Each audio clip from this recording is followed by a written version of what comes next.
Hey everyone. My name is Rose. I'm 78 years old, and today, I want to tell you my story. Not because it's extraordinary, but because it's human. And maybe, just maybe, it can bring some comfort or hope to someone out there. My story started early, and not how I would have wanted. I was barely 17, just a kid really, when my world crumbled. It was a cold May morning in Oakfield. I remember the air was crisp, and the smell of wet earth was everywhere. I got to the house and saw him. My dad. Lying there. He'd fallen off the old ladder trying to fix a leak in the roof. Died instantly, the doctor said. My mom, she was there, but it was like she wasn't. Like a ghost already. My dad was everything to me. He was the one who taught me about flowers, about believing in myself. The funeral was quick, cold. After that, things just got worse. My mom, she wasn't ever really there for me, even before, but after Dad died, it was like she disappeared completely into her own grief. She stopped talking, barely ate. It was just me. And then came the uncles. My dad's brothers. They started coming around. My mom would just sit there, staring. They'd tell me I was a big girl now, that I had to take care of things. But it wasn't just about helping out. One of them, he started looking at me differently. Touching me. I was terrified. No one saw. No one cared. I felt trapped, dirty. Like a bird in a cage with no way out. The house, our home, turned into a prison. The people who were supposed to protect me, my family, they became my tormentors.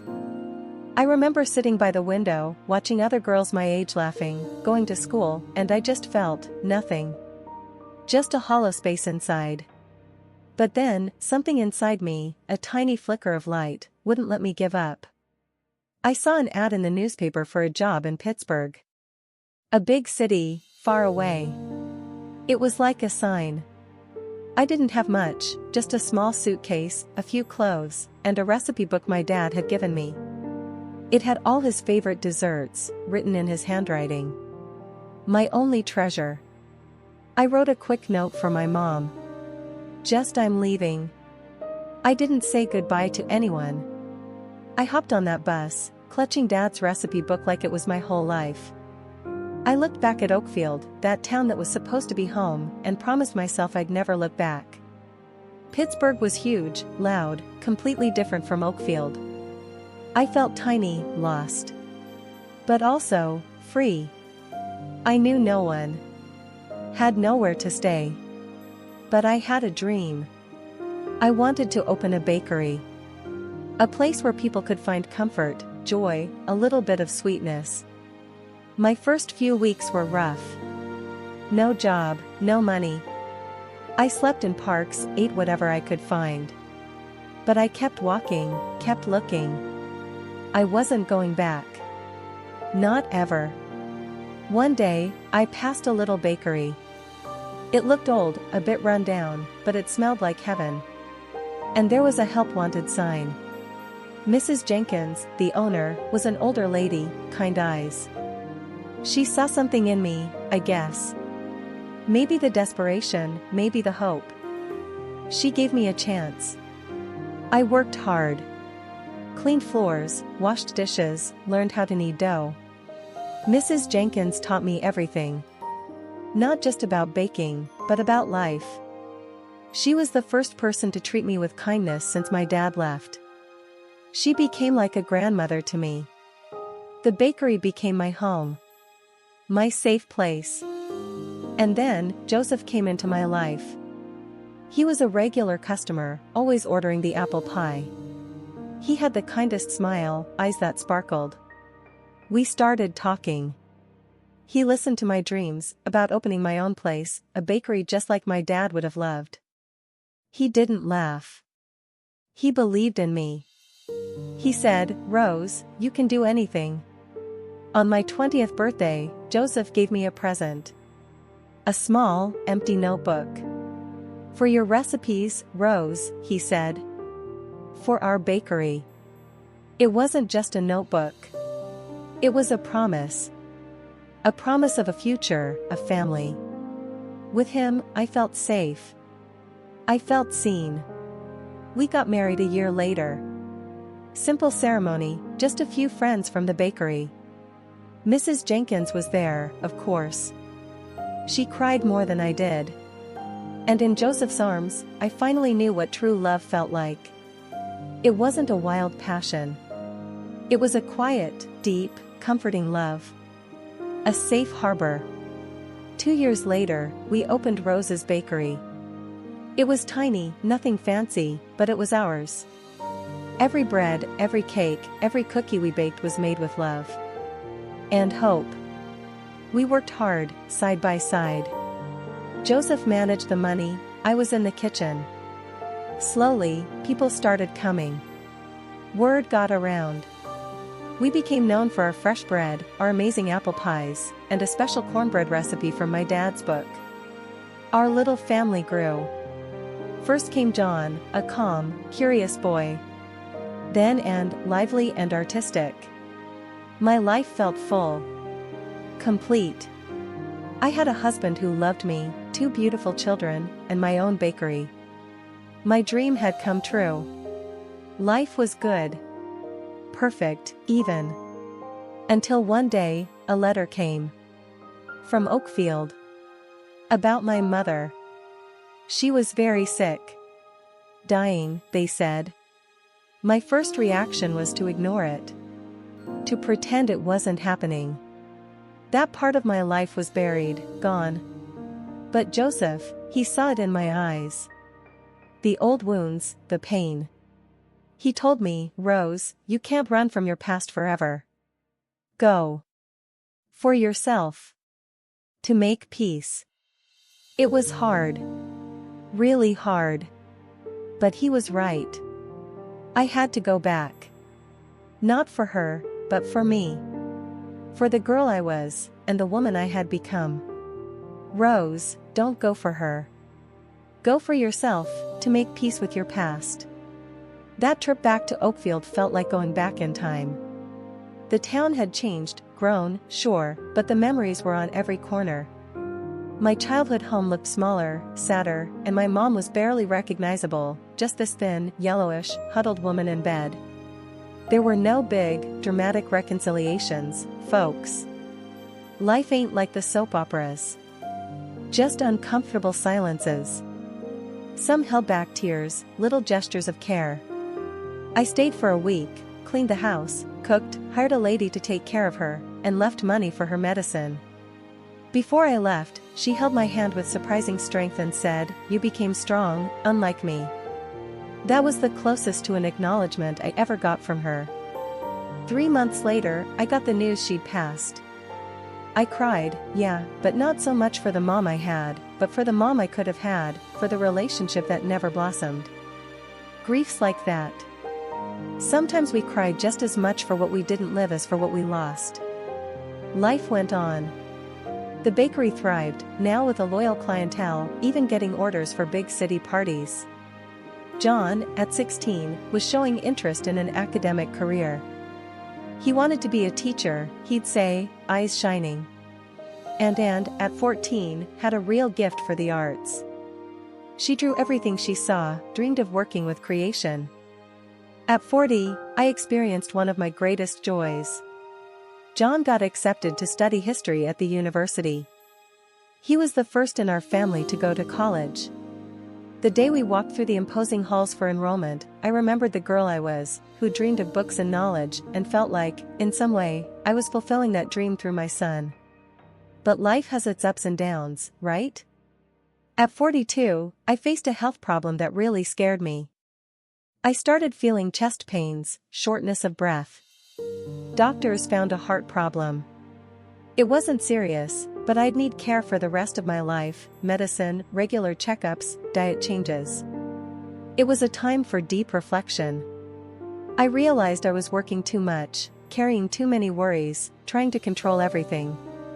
Joseph told me, with that simple wisdom he always had, the bakery is here to serve our life, not the other way around. So, I decided to take a step back, delegate more, trust others more. I hired a manager for the bakery, Susie, Mrs. Jenkins' daughter, who had the same knack for sweets and a business sense I admired. I cut down my hours in the kitchen, started focusing more on creating new recipes, the part that truly gave me pleasure. This free time let me get back to studying. At 44, I enrolled in a culinary course. Me, who learned everything by doing, now studying techniques, food history, flavor combinations. I was the oldest student in class, but also the most enthusiastic. At 45, Aaron surprised us. She was pregnant, not married. The boyfriend didn't want to take responsibility.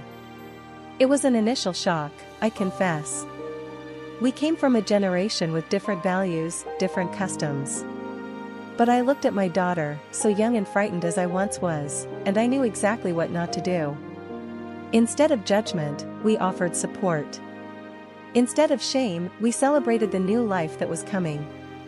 My first grandchild, Peter, was born in a spring, just like me. A smiling little boy with curious eyes, just like his mother. And showed a strength that filled me with pride. She finished her design studies with the baby in her arms. She started working from home as a freelance illustrator. She was a mother and professional with the same dedication.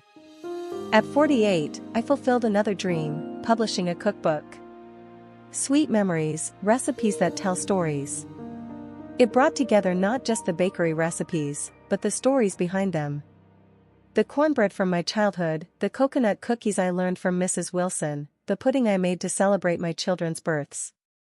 It was a way to preserve not just the flavors, but the feelings, the memories. The book launch was at the bakery itself, with a line that went around the block. People I didn't even know came to hug me, to tell me how my sweets had been part of important moments in their lives, weddings, baptisms, graduations. I realized then that I had built more than a business. I had created a little piece of happiness in many people's lives. At 50, Joseph and I celebrated our silver anniversary, 25 years of marriage. We had a simple party in our backyard with the kids, our little grandson, and our closest friends. I looked at that man, now with gray hair at his temples and lines around his eyes, and felt the same love as the first day, only more mature, deeper. That night, sitting on the porch after everyone had left, Joseph took my hand and asked, "If you could go back, would you do everything the same?" I thought about the frightened girl I was, the winding path I'd traveled, the scars I carried, but also the joys, the achievements, the love I found. I wouldn't change anything, I answered sincerely. Because every step, even the painful ones, brought me here, to you, to our children. And just like that, my dear friends, I reached the halfway point of my journey. A 50-year-old woman with hands marked by work, a body transformed by motherhood, a heart scarred by losses, but eyes still shining with hope. Because life, no matter how tough it gets sometimes, always offers us a new chance to bloom. Like my name, like the May flowers that bloom even after the harshest winter. They say after 50, we start reaping what we've sown. And it's true, my dear friends. It was a time to see the fruits ripen, to watch new generations grow, but also to face the losses that inevitably come with age. At 51, Rose's Bakery was already a city landmark. We now had 2 units, the original near the market and a new one in the shopping center that had opened in the North Zone. I wasn't in the day-to-day operations anymore, but I kept creating new recipes, training the team, maintaining the quality standard that was our trademark. It was around this time I started feeling the need to give back a little of what life had given me.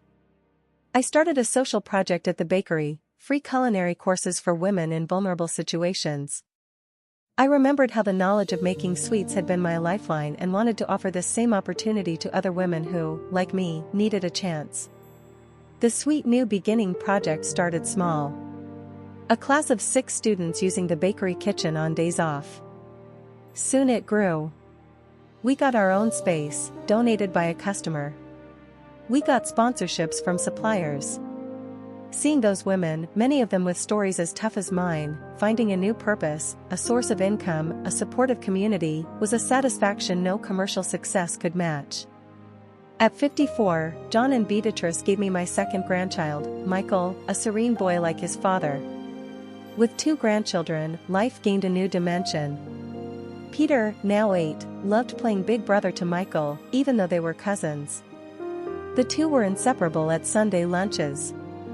At 57, I received a diagnosis that changed my perspective: breast cancer.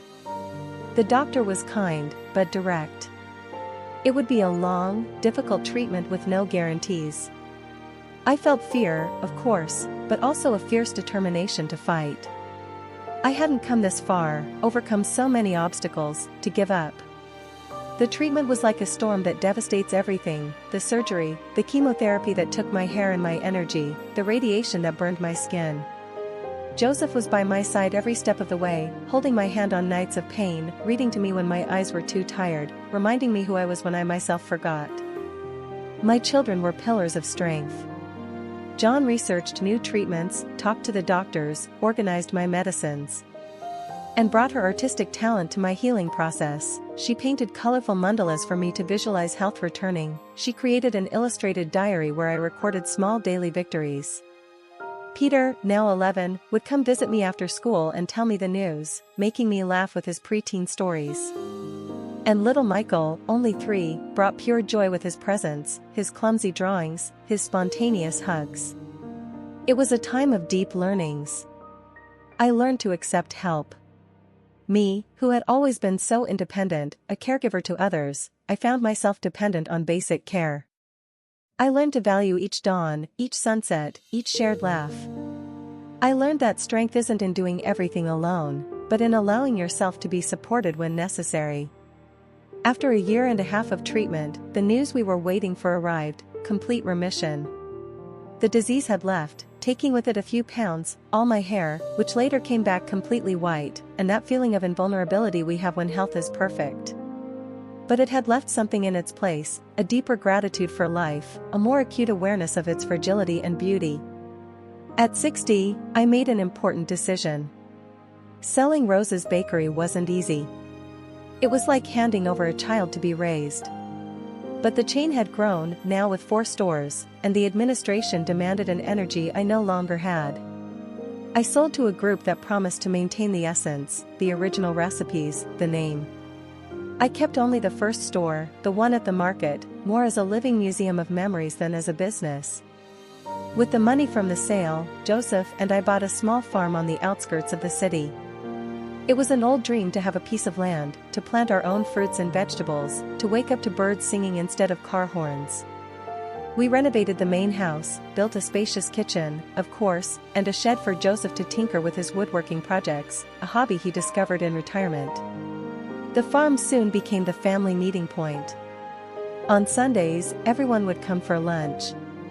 John and Beatrice with Michael, and her new partner with Peter, who was now 14. The big table in the yard under the grape arbor was surrounded by generations, by laughter, by stories being shared. At 62, I lost my Joseph.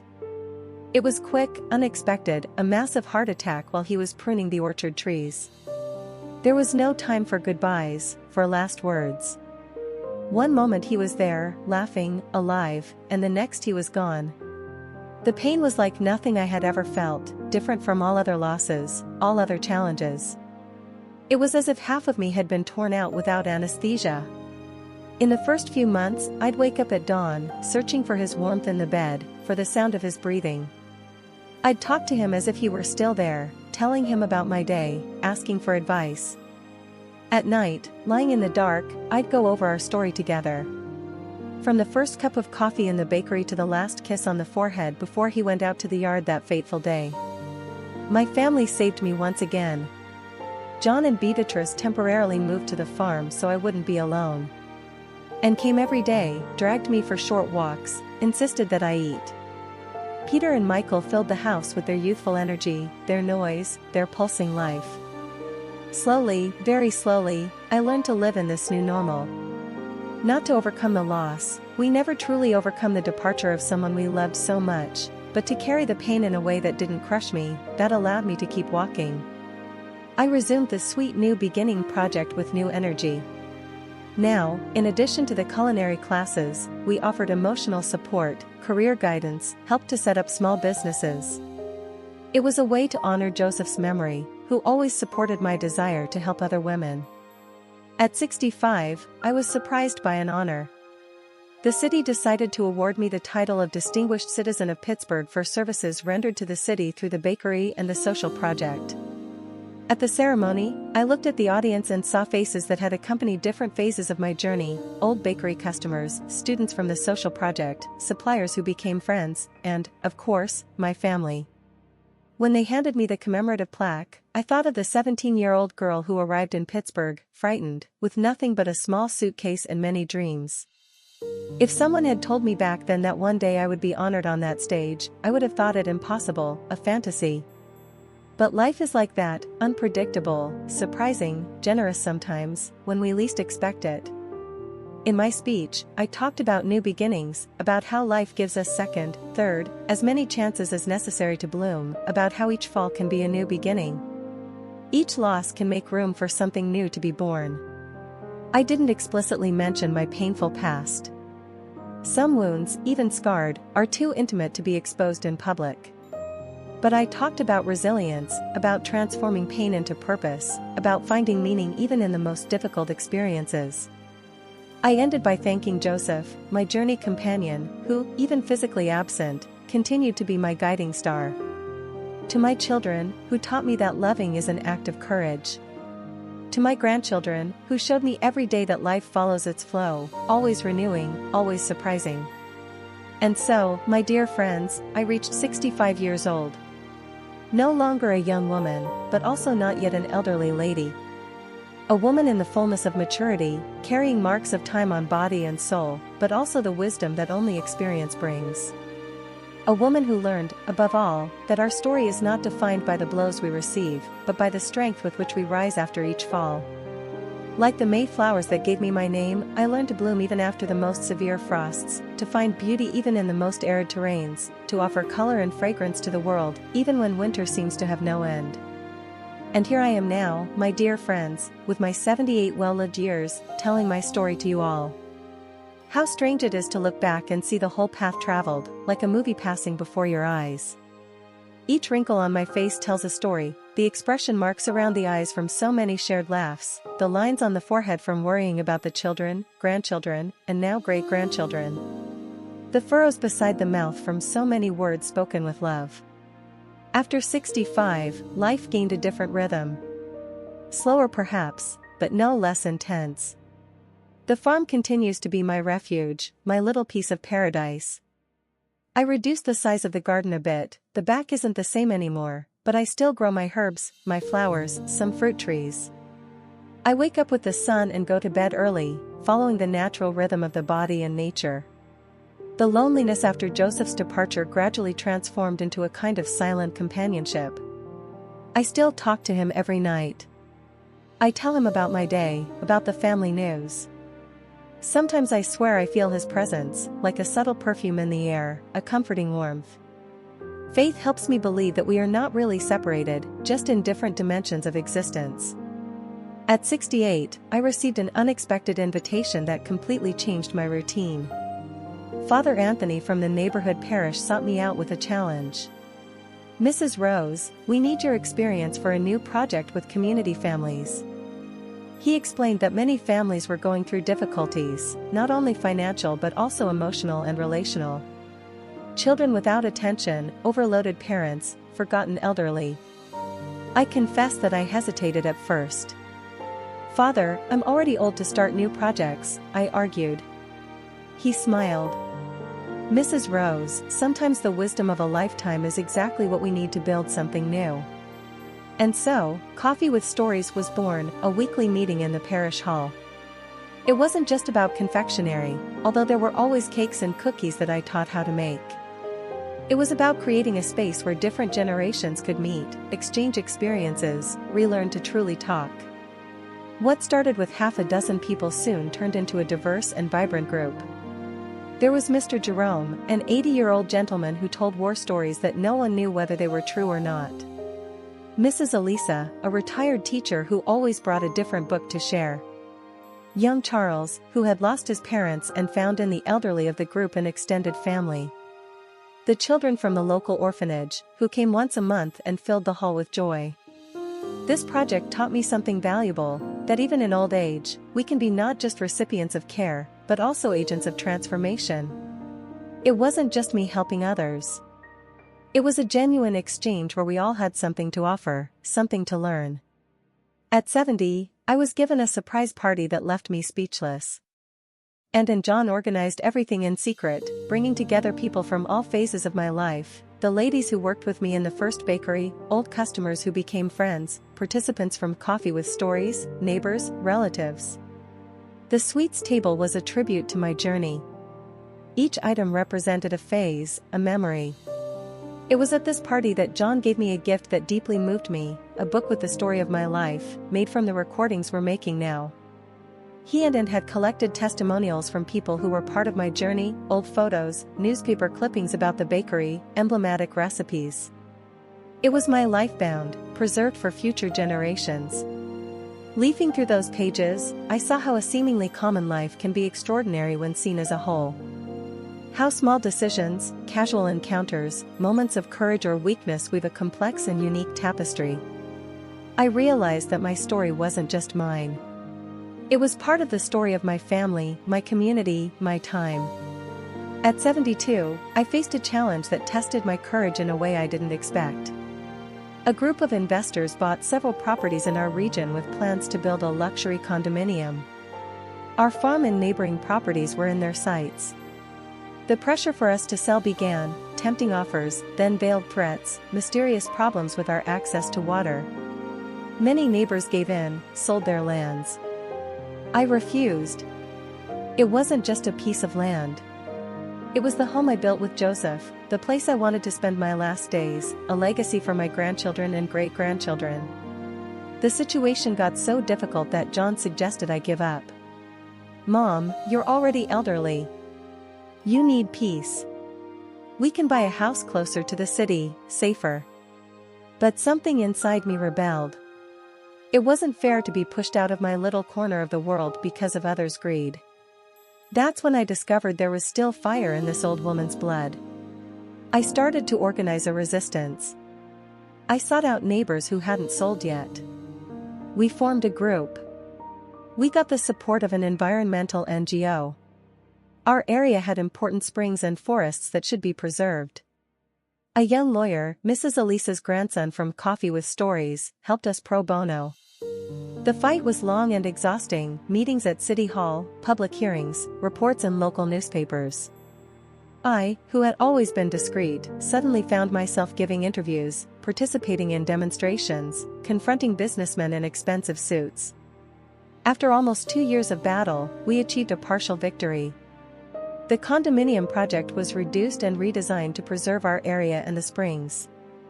Some neighbors were able to stay, others preferred to negotiate with better conditions. I kept my farm, although now I had new neighbors not so far away. This fight taught me that we shouldn't underestimate the elderly. That advanced age doesn't mean passivity or resigned acceptance of injustices. That we can still fight for what we believe in, for what we love, for what is right. At 74, I received news that filled my heart with pride. Peter, my grandson, now 28, had decided to open his own bakery. It wasn't exactly like mine.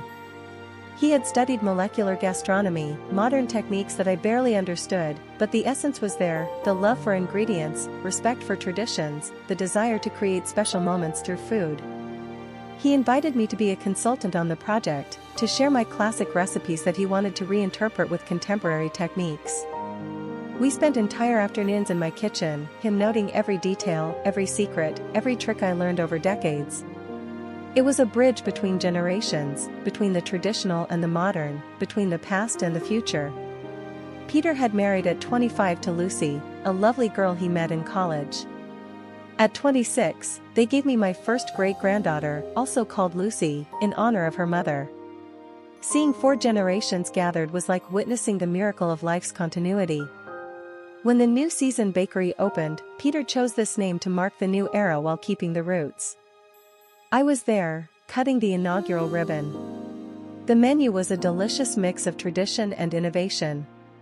My cornbread was there, but now with a fermented corn cream and a cinnamon foam. My coconut cookies had become a deconstructed dessert with egg yolk gel, coconut in different textures, and a salted caramel sauce. It was strange and familiar at the same time, like seeing your reflection in moving water. At 75, I faced one of the darkest periods of my old age. A sequence of small strokes left me debilitated for months. I temporarily lost movement on my left side. My speech became slurred, my memory faulty. Suddenly, I, who had always been independent, a caregiver to others, found myself dependent on basic care. It was a hard blow to my pride, my identity. I cried many nights from frustration, from fear, from anger at the body that seemed to betray me, at time that doesn't forgive, at the fragility I had always tried to hide. John and his wife took me to live with them in the city during recovery, and came every day to help with physical therapy, but it was my grandson Michael, now 18 and studying medicine, who became my greatest support. He applied his newly acquired knowledge with a patience and affection that deeply moved me. "Grandma Rose," he would say, "you've always been strong. Now it's just a different phase of strength. The strength to accept help, to fight for recovery, to not give up." His words echoed in me during the difficult physical therapy sessions. The recovery was slow, with ups and downs. I didn't go back to being exactly as before. Speech still fails sometimes. The left arm doesn't have the same strength, but I regained my independence. I returned to my farm, now with a caregiver who comes 3 times a week. And above all, I regained my will to fully live each day. At 76, I discovered a new world, the internet. It was little Lucy, my great-granddaughter, only 5 years old, who insisted that I needed a computer. "Great-grandma," she'd say, "you can watch recipe videos from all over the world." Her innocence and enthusiasm convinced me. At first, it was scary. So many buttons, so many passwords, so many possibilities. My trembling hands had difficulty with the mouse, my tired eyes with the small letters. But Michael, always patient, increased the letters on the screen, found an easier mouse to handle, created colored cards with basic instructions. Slowly, I ventured into this unknown territory. I started by watching recipe videos. I was fascinated by sweets from other countries, techniques I had never seen. Then I discovered that I could make video calls with distant relatives. I talked to cousins in Oakfield that I hadn't seen in decades. The most surprising was discovering online groups of people my age sharing memories, recipes, life stories. Suddenly, even on days when my body didn't allow me to leave the house, I could be connected to the world, learning, contributing, belonging. It was through the internet that I met Mr. Martin, an 82-year-old gentleman who had been a confectioner in New York his whole life. We started exchanging recipes, then stories, then confidences. A purely virtual friendship, but no less true for it. When he passed away 2 years later, I felt as if I had lost an old childhood friend, although we had never met in person. At 77, I experienced one of the most special moments of my life, my great-granddaughter Lucy being the flower girl at Peter's cousin's wedding. She was already 6 years old and was the flower girl at John's niece's wedding. It was a beautiful family chaos to see, with so many generations celebrating together. Seeing that girl who grows so fast, full of life and joy, reminds me that the cycle continues, that life always finds a way to renew its promises. But the really special moment of that year was when Peter and his wife announced they would have their second child. The family continued to grow, multiplying, carrying forward not just the genes, but the values, the stories, the recipes that are part of our identity. During a quiet afternoon on the farm, with everyone gathered for Sunday lunch, I looked around and saw my complete work. John, now 57 and with white hair like mine, discussing politics with his nephews. And, at 55, still creative and vibrant, teaching little Lucy to draw. Peter, at 32, at the height of adult life, preparing desserts that were at the same time a tribute and a reinvention of my recipes. Michael at 21, almost a doctor, taking care of everyone with that protective way he inherited from Grandpa Joseph. At that moment, I felt a deep peace. Life had been hard on me at many times. It had given me blows that seemed impossible to overcome, but it had also given me priceless gifts, true love, wonderful children, the chance to see my family grow, multiply, flourish. The frightened girl from Oakfield had come a long way and now could look back with gratitude and forward with hope. And so I reached 78 years, the age I have today as I tell my story to you. Each day I thank for the dawn, for the hot coffee in the cup, for the birds singing in the yard. I thank for the small joys, a surprise visit from the grandchildren, a new recipe Michael shows me on the internet, a sunny afternoon on the porch with a good book. I learned that aging isn't just losing strength, agility, loved ones. It's also gaining wisdom, patience, the ability to value the essential. It's learning to accept help without losing dignity, to adapt without losing essence, to say goodbye without losing gratitude for each moment lived. My hands now shake when decorating a cake. My steps are slower through the yard. My eyes need stronger glasses to read the recipes, but my heart remains young. My curiosity about life remains alive. My ability to love remains intact. The girl who once suffered abuse, who was betrayed by those who should protect her, who thought about giving up on life, found not just survival, but fullness, not despite the pain, but in a certain way through it. Because each challenge overcome was building the woman, the mother, the grandmother, the great-grandmother that I am today. Looking back, I see that my life has been like a complex recipe, with sweet and bitter ingredients, moments of high heat, and moments of low heat. Periods of fermentation and periods of growth. And the final result, even with some imperfections, is something that fills me with pride. What I've learned, my dear friends, is that we all have scars. Some carry them visible on the skin, others hidden in the soul. But it's these marks that tell our story of survival, of resilience, of humanity. We shouldn't be ashamed of them, nor allow them to define our entire being. They are just chapters of a much larger story. The story of a life lived in its fullness, with all its lights and shadows. May my story serve as comfort for those going through difficult times. May it be proof that it's possible to transform pain into purpose, trauma into strength, abandonment into the ability to love. May each one who hears me know that they are not alone, that there is always hope, that the sun always rises again, even after the darkest night. And so, my dear friends, I end my account. An ordinary life that became extraordinary, not for great deeds, but for the courage to rise after each fall. For the decision to love despite the wounds, for the choice to build beauty where others only saw destruction. May God bless each one of you. May you find strength in your struggles, joy in the small things, love in unexpected places. And always remember, it doesn't matter where we came from. What matters is where we're going. And as long as there is life, there is always time to start over, to bloom, to write a new